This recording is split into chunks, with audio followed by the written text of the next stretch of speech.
Liz, tankers world, Arab Spring has happened, Yes. and the markets. What an amazing place to be. What happened and what's it imply for 2012?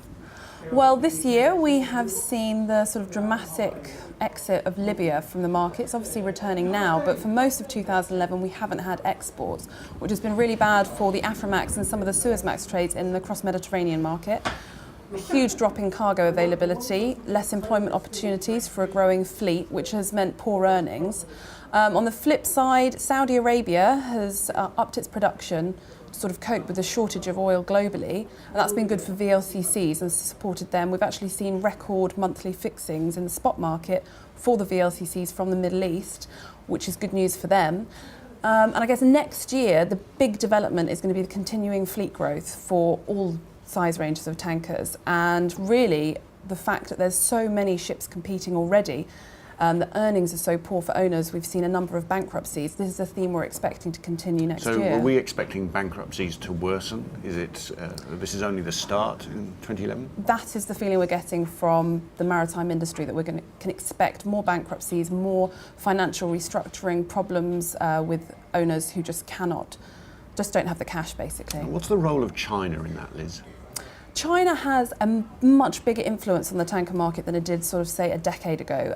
Its growing oil imports are really affecting demand, and in a way that's a good thing as sort of OECD demand drops. And China is likely to play an increasing role in the VLCC fleet, in particular for long-haul imports from places like the Middle East and West Africa, which will be bad for conventional ship owners. The Chinese ownership of more of the VLCC fleet has been at the expense of the Europeans, the Greeks and the North Europeans. Sure. Will they ever be able to get back into it, or is it a zero-sum game in effect? Well, the figures that we've had from Lloyd's List Intelligence show that the Chinese fleet is taking market share away from the Europeans on that Middle East to China benchmark route. However, we have seen some sort of canny Europeans making a play for the triangulation, taking a lot more of the cargoes being imported into China from Venezuela, South America, but also West Africa. So there are opportunities if the owners can arrange their fleet accordingly to take advantage.